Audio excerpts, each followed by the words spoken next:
Hey guys, tonight we step quietly into the warm, sun-soaked world of ancient Egypt. The air is thick with the scent of Nile mud and palm resin. Somewhere nearby, a donkey brays lazily, flies buzz low over clay jars, and barefoot children chase each other through narrow alleys of whitewashed homes. You're standing in a bustling courtyard where women are grinding grain with rhythmic ease, the stone on stone scraping almost hypnotic. There's smoke drifting up from an open-air kitchen, where bread bakes slowly in dome-shaped clay ovens. It all feels simple, almost peaceful. Until you remember, there's no refrigeration, the beer is warm and unfiltered, and food poisoning is less of a possibility and more of a daily ritual. You probably won't survive this with your modern stomach. But don't worry, this is just a story. You're safe, and you don't even have to chew anything. So, before you get comfortable, take a moment to like the video and subscribe, but only if you genuinely enjoy what I do here. And if you're still awake enough, drop your location and the current time in the comments. I love seeing where and when you're tuning in from. Now, dim the lights, maybe turn on a fan for that soft background hum, and let's ease into tonight's journey together. You wake up before dawn in a modest mud brick house on the edge of a small Egyptian village, not far from the Nile's east bank. The walls are cool and slightly damp. Outside, the horizon glows a faint gold, and roosters are beginning their raspy chorus. You're hungry, but don't expect eggs or toast. The day begins with flatbread, thick, chewy, and a little sour, fresh from the oven if you're lucky, stale and dunked in beer if you're not. The beer, by the way, is cloudy and sludgy, more like a drinkable porridge. It's fermented with date juice and wild yeast. It smells faintly sweet but earthy. And yes, it's breakfast. Everyone drinks it, men, women, children. Water is risky, beer is safer. Sort of.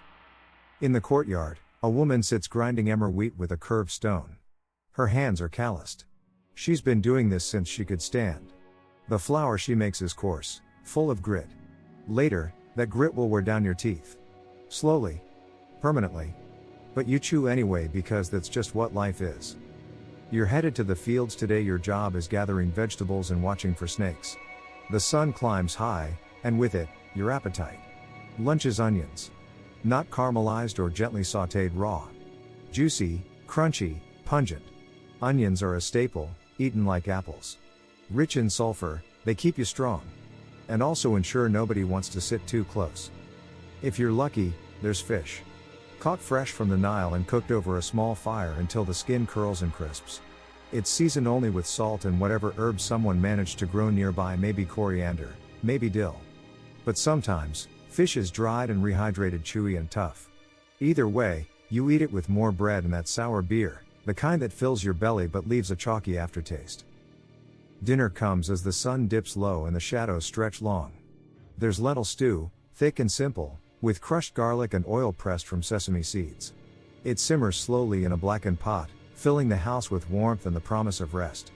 Children gnaw on dates, sticky and sun-warmed. Adults talk quietly, their voices low, conserving energy. The rich, those who serve in temples or live near the capital, eat differently.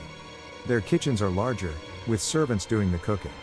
Their tables, if you can call them that, hold roast goose, honey cakes, even figs imported from abroad. But you are a commoner. You dream of honey, but you chew on legumes. There are no forks, no spoons. Just fingers. Meals are communal, eaten from shared bowls.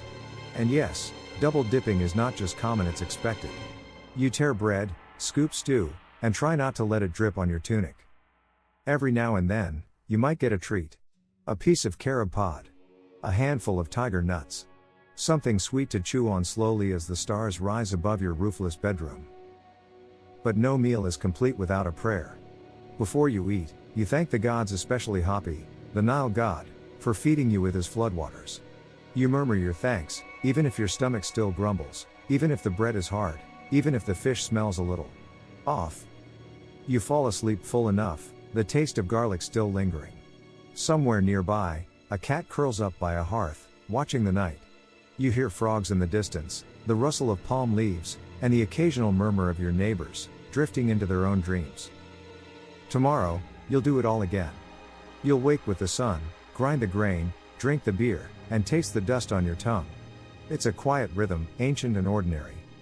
And as you drift off now, in your own soft bed, Just remember somewhere, thousands of years ago, someone just like you was lying down on a woven mat, belly full of onions and lentils, listening to the frogs and the wind, and slipping slowly into sleep.